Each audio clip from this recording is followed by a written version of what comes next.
मंच पर मैं आमंत्रित करती हूं भारत सरकार के संस्कृति मंत्रालय के सचिव महोदय आदरणीय श्री विवेक अग्रवाल जी को, और उनसे निवेदन है कि आप माननीय प्रधानमंत्री जी को स्मारक डाक टिकट विमोचन के लिए प्रस्तुत करें।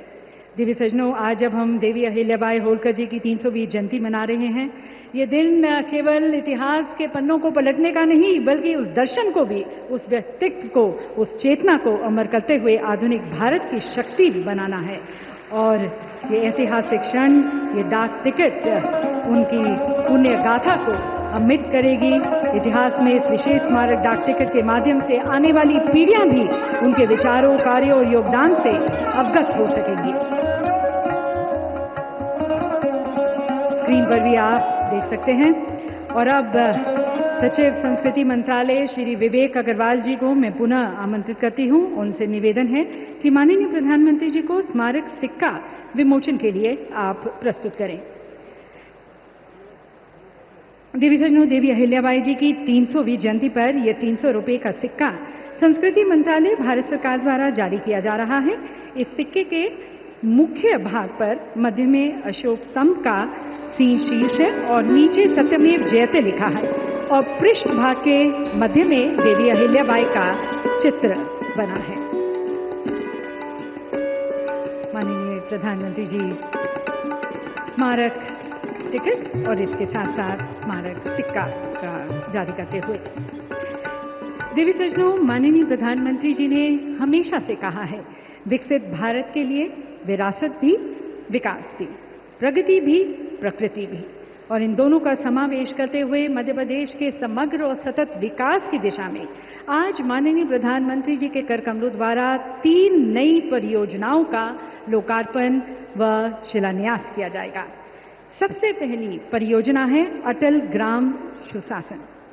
देवी सज्जनों, माननीय बताना चाहेंगे कि प्रधानमंत्री जी आपके द्वारा 25 दिसंबर 2024 को 1153 नवीन पंचायत भवन हेतु भूमि पूजन किया गया, और अब इसी कार्यक्रम को आगे बढ़ाते हुए प्रधानमंत्री जी आपसे अनुरोध है कि कृपया रिमोट का बटन दबाकर 1271 अटल ग्राम सुशासन भवनों की आप आधारशिला रखें। देवी सज्जनों, ये सुशासन भवन, इनका यहाँ पर आधारशिला रखी गई। इन भवनों की कुल लागत 483 करोड़ है। इन भवनों से ग्राम पंचायतों को न केवल एक प्रभावी कार्यस्थल मिलेगा, बल्कि वे ग्राम में विकास और सुशासन की एक सशक्त आधारशिला सिद्ध होंगे। और अब देवी सज्जनों, विकास अब सिर्फ महानगरों तक सीमित नहीं रहेगा, छोटे शहर भी उड़ान भरने को तैयार हैं। जी हाँ देवी सज्जनों, दतिया और सतना जैसे सांस्कृतिक, आध्यात्मिक और औद्योगिक रूप से महत्वपूर्ण शहर हवाई नक्शे पर अपनी जगह बना रहे हैं। अब दिल्ली, भोपाल, इंदौर जैसे प्रमुख शहरों से वायु सेवा द्वारा सीधा जुड़ाव होगा, समय बचेगा, व्यापार बढ़ेगा। मां पीताम्बरा शक्तिपीठ जो दतिया में है और ऐतिहासिक सतना, दोनों स्थानों पर देश विदेश से श्रद्धालु और पर्यटक अधिक संख्या में पहुंच सकेंगे। तो माननीय प्रधानमंत्री जी से पुनः निवेदन है कि कृपया आप रिमोट का बटन दबाकर पहले सतना एयरपोर्ट का वर्चुअल शुभारंभ करें।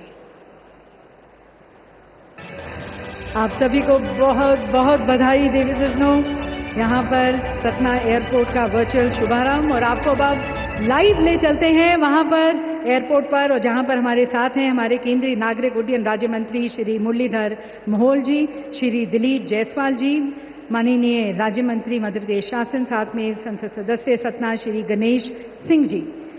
पीएम श्री पर्यटन वायु सेवा का विस्तार करते हुए सतना एयरपोर्ट से शेड्यूल के अनुसार 1 जून से नियमित उड़ानें शुरू हो जाएंगी, जिससे अधिक से अधिक लोगों को मध्य प्रदेश की समृद्ध संस्कृति, विरासत और प्राकृतिक सौंदर्य का अनुभव करने का मौका मिलेगा।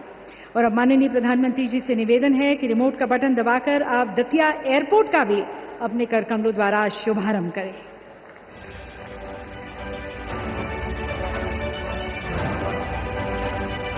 और अब आपको ले चलते हैं लाइव दतिया एयरपोर्ट पर, जहां पर हमारे साथ हैं हमारे केंद्रीय नागरिक उड्डयन मंत्री श्री के राम मोहन नायडू जी, राज्य सरकार के कृषि मंत्री श्री अडेल सिंह कंचाना जी, मध्य प्रदेश के पूर्व गृह मंत्री श्री नरोत्तम मिश्रा जी तथा संसद सदस्य भिंड श्रीमती संध्या राय जी।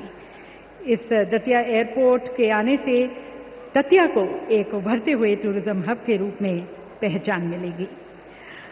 देवी सज्जनों, मध्य प्रदेश की आर्थिक राजधानी इंदौर अब मेट्रो की गति से आगे बढ़ेगी। आज हमारे मध्य प्रदेश को पहली मेट्रो रेल सेवा मिलने जा रही है।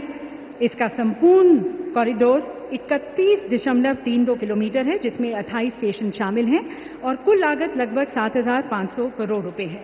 आज माननीय प्रधानमंत्री जी के द्वारा 1,520 करोड़ रुपए की लागत से लगभग 6 किलोमीटर के इंदौर मेट्रो सुपर प्राथमिकता कॉरिडोर, जिसमें 5 स्टेशन शामिल हैं, उसका आमजन के लिए शुभारंभ किया जाएगा।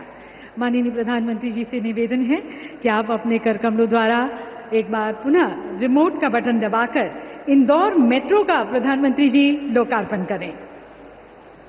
इंदौर वासियों को देवी सज्जनों, माननीय प्रधानमंत्री जी ये सौगात देते हुए और ये मेट्रो रेल और इस विकास की गति को पकड़ते हुए इंदौर मेट्रो स्टेशन पर हमारे साथ आप देख सकते हैं स्क्रीन पर केंद्रीय शहरी विकास मंत्री श्री टोकन साहू जी, मध्य प्रदेश शासन के नगरीय आवास विकास विभाग मंत्री श्री कैलाश विजयवर्गीय जी, इंदौर के लोकसभा सांसद श्री शंकर लालवानी जी और इंदौर के मेयर श्री पुष्य मित्रा भार्गव जी हमारे साथ वहां पर। देवी सज्जनों, माननीय प्रधानमंत्री जी द्वारा आज अनेक परियोजनाओं का यहाँ पर लोकार्पण किया गया और ये पूरा कार्यक्रम विरासत के साथ विकास को आगे ले जाते हुए, जिनकी गरिमा में आज का ये कार्यक्रम आयोजित किया गया है, महासम्मेलन आयोजित किया गया है, उनकी जीवन गाथा पर हमारे संस्कृति मंत्रालय भारत सरकार द्वारा एक फिल्म तैयार की गई है, विशेष लघु फिल्म। आइए देखते हैं वह लघु फिल्म। कुछ लोगों का पूरा जीवन, उनके जीवन का एक एक अध्याय इतना प्रेरक होता है, इतना शक्तिशाली होता है कि आने वाली पीढ़ियों को उससे सीख मिलती रहती है। ये प्रेरक अध्याय कहीं और नहीं बल्कि 18वीं शताब्दी के भारत में लिखा गया था। लोकमाता अहिल्याबाई होलकर ये नाम है उन महान विभूति का जिन्होंने भारतीय संस्कृति के पुनर्निर्माण का अटूट संकल्प लिया और उसे सिद्ध करने के लिए अथक प्रयास किए। लोकमाता अहिल्याबाई होलकर का जन्म 31 मई 1725 में महाराष्ट्र के चौंडी में हुआ था। उनका विवाह छोटी उम्र में खांडेराव होलकर के साथ हुआ था, जिसके बाद उनके ससुर मल्हार राव होलकर ने उन्हें प्रशासन और सैन्य क्षेत्र में प्रशिक्षित किया।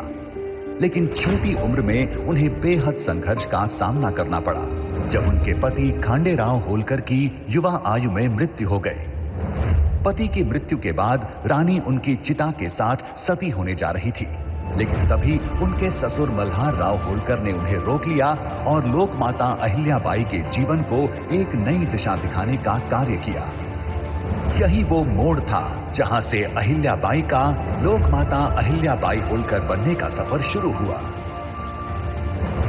इतिहास में जब धर्म, सेवा और संस्कृति की बात आती है तो लोकमाता अहिल्याबाई होलकर के योगदान को याद किया जाता है। इस दौरान उन्होंने सनातन संस्कृति की बागडोर को अपने हाथों में थामा और काशी विश्वनाथ मंदिर, सोमनाथ, अयोध्या, गया, द्वारका, रामेश्वरम जैसे पवित्र तीर्थ स्थानों का जीर्णोद्धार करवाया। मंदिरों के साथ साथ उन्होंने धर्मशालाएं, कुएं, बावड़ियां, यात्रियों के लिए विश्राम गृह और भोजनालय भी बनवाए। लोकमाता के लिए भारतीय संस्कृति का आधार आस्था और सेवा दोनों ही थे। जब समाज में महिलाओं के अधिकारों को लेकर जागरूकता कम थी, ऐसे समय में उन्होंने महिलाओं की शिक्षा और आत्मनिर्भरता पर जोर दिया। प्रशासन के कार्यों में महिलाओं की भागीदारी को बढ़ावा दिया, धार्मिक कार्यों में उनके योगदान को स्वीकृति दिलाई।